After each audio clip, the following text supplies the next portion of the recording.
to sweep ASU for the first time since 2000? It feels great. It's kind of unexplainable.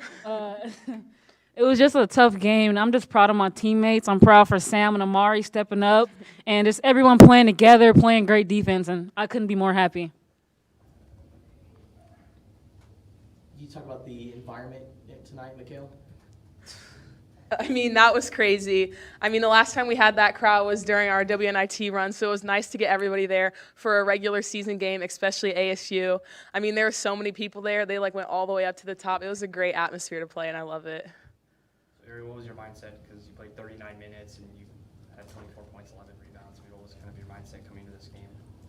Mindset was kill, kill, kill. Just having a mentality like, okay, they can't guard you. Okay, once they step up, okay, I got shooters in the corner. And so, like I said, I had teammates stepping up, making shots.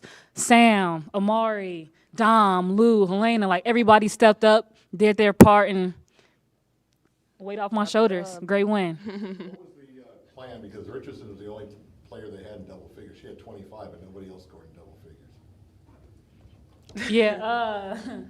It was weird. You know, ASU is a different team. Pretty much all their scores are averaging all about 9 to yeah. So it's like you never know who's gonna go off. So tonight, I think it was maybe Robbie and Riley or something like that. Robbie got hot towards the end. Robbie had like 25. So yeah. So it was just an adjustment we had to make during the game, and we were able to pull it off. You enjoyed the pressure late in that game with the ball in your hands? yeah, I live for it. No pressure, no diamond. I live for it, and I know that at the end of the games, coach will want the ball in my hands, and I'm confident. My teammates are confident in me. So. Going into this game, how much of rebounding was a point of emphasis in practice?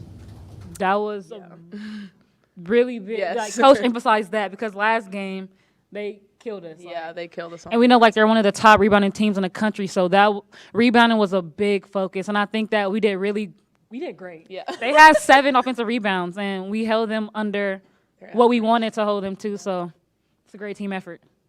Was the game up there as physical as the game here? I think it was more physical. Yeah. I think it was more physical here. Yeah. Last game, we couldn't really breathe on each other. So, yeah, it was more physical here, but we love that. We knew it was going to be a physical game. We were ready for it, and we lasted. Yep. Is this the best game you've seen Amari Carter play all season long? Because she was 3 for 4, I believe, from the three-point line and really added a big lift.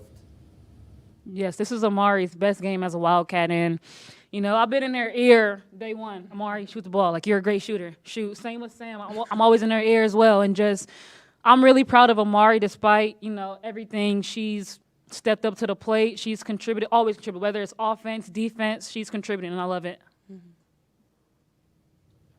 So what does this win mean moving forward? Means a lot. I mean, we still got to go back to the drawing board and work on things, but it's definitely momentum heading towards next week to play UCLA because we owe them one too. So it's definitely momentum, motivation, have us in the right direction, everybody positive, everybody feeling confident, so we're ready. Anybody other questions? All right. Thank you. Thank you. Thanks, ladies. Congratulations. Okay. What's it like to sweep ASU? Awesome. First time? First time in 20 years. Adam was 6. He reminded me he was 6 last time we swept him. Way too long. That's right after I graduated from college. Like, it's about damn time. That's what I said. ASU's a really good team.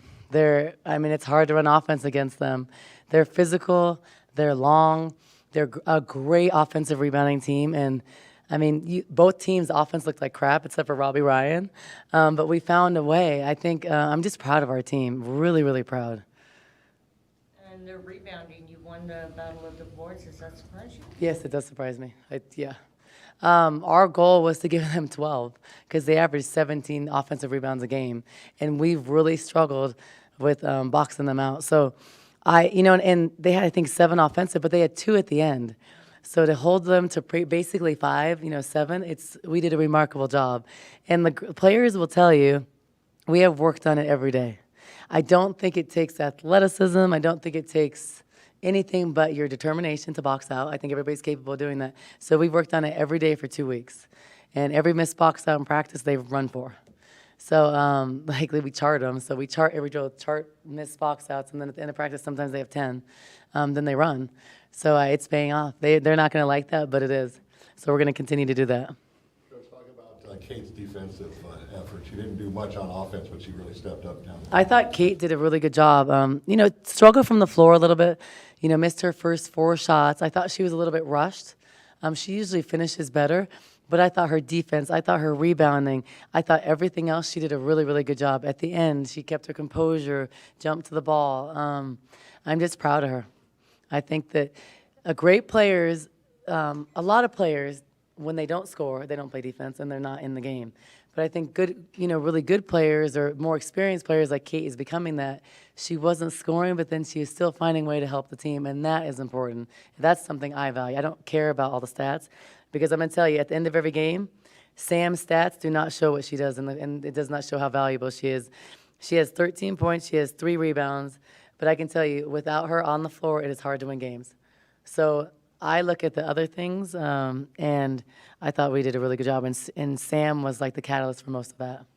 Dominique really did a really good job coming in after foul trouble with that big shot and those 2 defensive steals.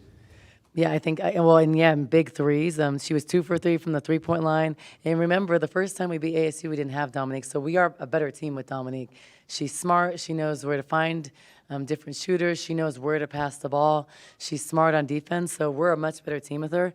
I thought numbers don't show the post and what they did tonight. I thought they played great defense. I thought they boxed out. They did their jobs, and the next time they'll hit those shots. So I'm proud of both of them. I wish I could have played Dominique more. Even Samaje, she only played a couple minutes, but she did a good job when she came in. It was just hard to play her when they have Rudin in who's picking and popping. And then Dominique and Kate were playing so well.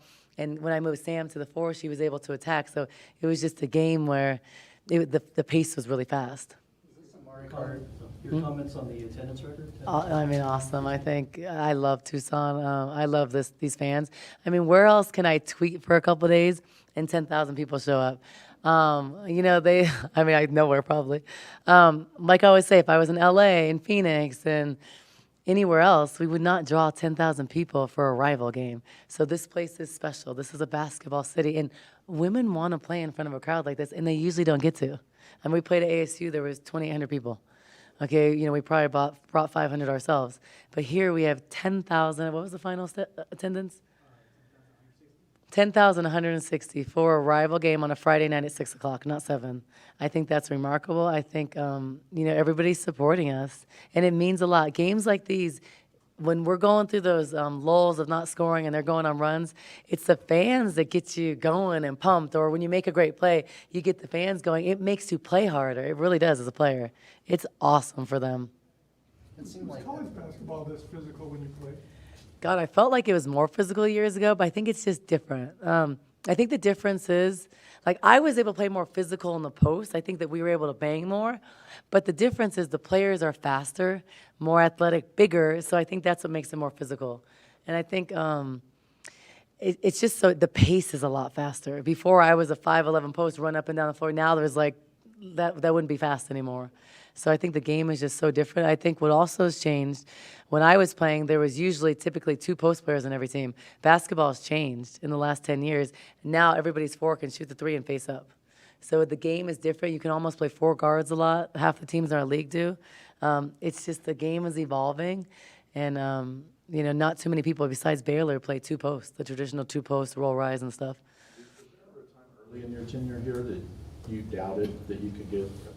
Yeah, my first and second year, I did doubt it. Yeah, totally. My first year wasn't as hard because we had seniors and they were bought in. They were playing hard for me. I loved that group. But we weren't that talented. We couldn't shoot the ball. So I remember saying, gosh, we had great athletes. I wish I had a couple of those athletes here now. But we could not shoot. So everybody played like a zone, but they were in man. They were just sagging. So I knew we had to get better. Second year, we were awful. Won 6 games, and I know I was thinking, it's going to take, I thought it would take another 4 years after that to build. And we still aren't where we need to be. We're gonna get better, but we are doing the right things the right way. The culture has changed, like I always say. You see what shirt do we have on? We had culture. That means everything to me. It's very important, and it's everything. You don't win games with a bad culture. You don't, because we don't have the talent to do that. We don't have 5 McDonald's All-Americans. So we value those little things, that chemistry, that culture, that hard work, getting better, improving the skill development. And then now as we're getting better, now you recruit better. That's kind of how it goes. But I did think it would take 6 years to get to this point. and everybody kind of told me it would take 6 years. But I mean, Kelly Graves did it fast, Scott Ruick did it pretty fast, and UCLA did it pretty fast, so I don't know why Arizona can't. Sam Thomas had a phenomenal game. You were talking a little bit about it. She, in the third quarter, gave you the lead, and she, you know, she was driving to the basket, which she's been doing a lot in the last couple games, hitting a big three, and then, of course, on defense, getting a big block and tipping. What sort of did that give your team at that moment? Sam is she's one of our best defenders. She is locked down, Sam and Ari and Amari.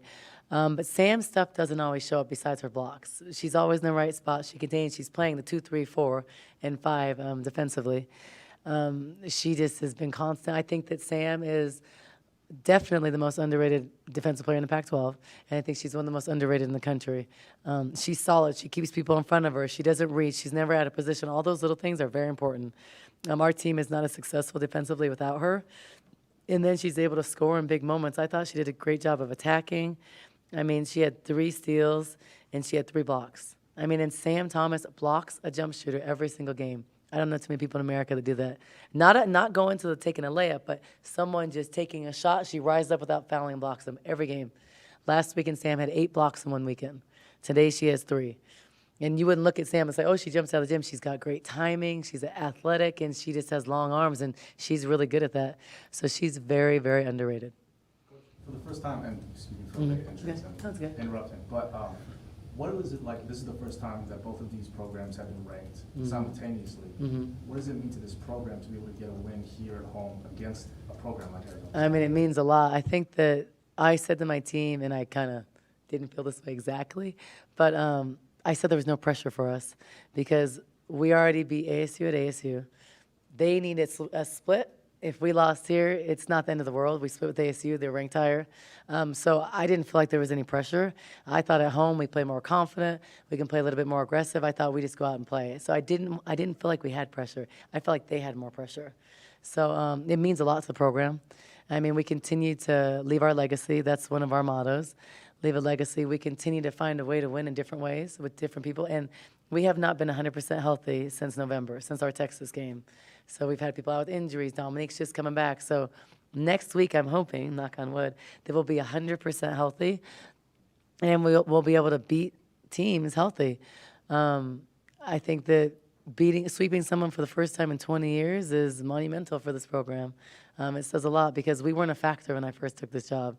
We were the team on everybody's list that they circled to hope to get twice, just like I do teams right now. So it's not like that anymore. People better be aware when they come to the desert, and they better bring their game because it's going to be hard. It's going to be hard at ASU, and it's going to be hard here. That's what we want.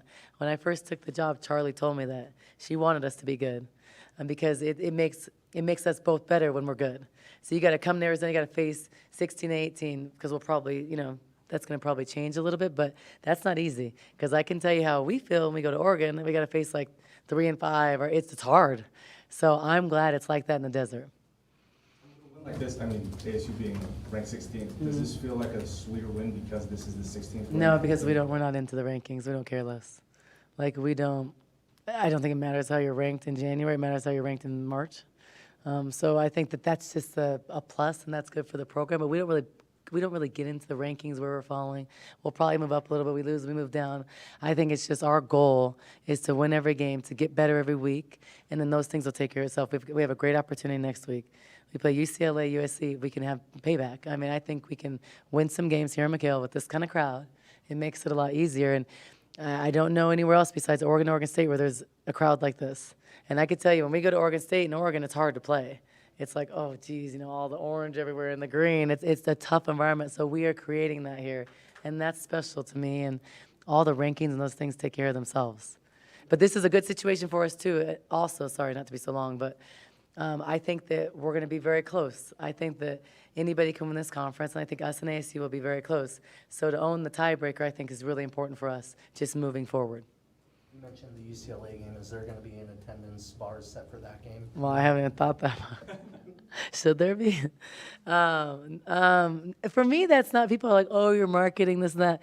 For me, that's not. For me, it's fun, and it takes 2 seconds. It's like and then the fans. Well, the fans were tweeting at me and saying, we need parking. So I said, hey, can we get parking? We got it. Like, for me, it's fun. I have pleasure. It's not like hard. It's not like I think I'm marketing. I think it's fun. Because if I can do that, a couple tweets, and we get 10,000 people, then I'll do it. I don't care.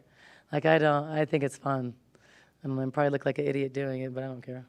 Do you think the Friday, Sunday rotation allows you to draw a crowd like this, as opposed to the old Thursday, Saturday? Probably. So I think next year, so when I first took the job, we both agreed to not do that. But I believe next year we can't do it because of the way the Pac-12 is starting. So I think next year we'll go back, because otherwise we'd have to come back on Christmas. So the Pac-12, I think, it's starting a little bit. There's something that changed in the Pac-12, but we can't do it next year. So next year will be the Friday, Sunday. So I don't know how that will be. It's been so long, and we didn't have crowds like this when I first got here. So, but I know it's a battle. So if we play, when we go to Friday, Sunday, that's going to be 2 really tough games. So. What did you say to Ari right before halftime, that 2.2 seconds left and you guys are taking it out? Well, so I didn't think she was going to make that, but I just said run a stagger play to get it on the run and try, and she actually made the shot. So I think before she would get frustrated, because a lot of times she's chucking it with no chance to make it. But this time she actually did it and made it, and I told her, like, that's why we work on our half-court shots, just joking, because we do them every shoot-around. But I think that was a huge basket to make those shots in the halftime and third quarter. Those are huge momentum builders going into the half, because we went to the half, like, feeling good. And I think that was huge. Amari's 8 points in the third quarter were the difference. Can you talk about her performance? Amari, I mean, she continues to get better. She continues to get more comfortable. Her defense has been phenomenal. She's a lockdown defender. But her offense, I think she was 2 for 3, right? Oh, she was 3 for 4. So 3 for 4 from the 3, 5 rebounds, 11 points. I mean, and lockdown defense. I think she had her best game of the year so far. Amari's experienced. Amari, you know what you're going to get with her. She always makes these tough pull-up jumpers. I don't know how she makes them, because she's kind of floating in the air and she's getting up. But she's been doing a really good job, and she's just getting better and better. Can you go out in public now without being recognized?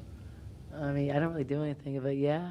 I mean, well, sometimes I forget I'm a coach, because I'm like, what are they looking at? Like, sometimes I forget if, like, I'm at Walmart or Target or something, and someone's looking, I'm like thinking, like what's wrong? Like, do I have something on my face or something? So I forget, and then someone will come up. But I do get a lot of people, especially like at a grocery store, a lot of people that work there. They're like, oh, good luck or good job. So it surprises me sometimes. But like, we don't really do much. Like, we work a lot. I like living here. So, but sometimes. You mentioned that a crowd like this affects recruiting. Have you noticed the implications of that? Well, we have a big recruit here right now, so hopefully she loves it. We're recruiting well. This does matter. I think it matters to be third in attendance in the Pac-12, and to have a game like this, a regular season game. It isn't like a playoff game with 10,162 people. I think that speaks volumes about this city and basketball, women's basketball. I mean, how many women's sports can draw fans like this? They don't. So I think it matters. I think that having, players that nationally see this kind of venue, people want to play in front of crowds. You do. It's more fun. I've done it. Like, it's scary at first, and then it's awesome. And it just creates something special. And so this will help us recruit for sure. And it's a national recognition. I mean, we're talking other teams that do that are number 2, number 3 in, like, South Carolina, who's a powerhouse. Dawn's done an amazing job there. So the record is 13,100. I mean, we could get that. And I think that big picture, having a crowd like this can help us host. If we go to the tournament and do well, I think it can help us host and do other things. So I think it's huge. If coaches like Gino or Aryama, have they noticed that? Have you communicated that? No, because no, I haven't. But like my friends that coach around the country, like Ohio State or Arkansas, or like they do talk about that and recognize that. I think we all recognize. Like I know when I see on Twitter Dawn has 13,100, I'm like, dang, that's awesome. And I'm always like, I'm trying to do something special like that here at Arizona. So I think you just recognize that because it's talked about nationally. And I mean, who else in the Pac-12 draws like that? Oregon State. I mean, Washington had a couple thousand people. I mean, some places in LA, there's 75 people, a couple hundred people. I mean, we have 10,000. It's rare. I wish more women's basketball had more. I wish that, I mean, we're drawing more than like 8 men's games in our conference, I think. And Oregon women are drawing more than Oregon men. So that says a lot about women's basketball. And it's changing. And games are all televised. Some people are still supporting us. So I think that's good for women's basketball. No? Well, not just the crowd, but Zona Zoo specifically. Yeah, Zona Zoo. So I want to give a shout out to Zona Zoo. I mean, for them to come out, and they're not even counted in that attendance. So yeah, I don't know how many, if there were a couple hundred, but for them to come out support us, it could take pizza shirts, I don't care, but for them to come out and support us, I think that's awesome. Like I love Zona Zoo, I love the crowd here. I mean, think about just colleges. Students aren't coming out like they used to. When I was in college, there was thousands of students. I think times have just changed. So for them to come out and support a women's game, it says a lot about this place. And I think they're awesome, and I want them to continue to support us. And the band. I mean, women's games don't typically get the same type of numbers for the band. Our band just doubled last week. So those are things that this school is supporting us and supporting women's basketball, and it enables us to be more successful. So it is very important to do that for us to succeed. And for me to do my job well, you have to have support. And I have the support here. And I think that means a lot because I know a lot of female coaches around the country that don't have support. And it's hard to win when you don't have support. So, and resources. And we have them here at Arizona. So we're going to do some big things. Thank you. Yeah, thanks.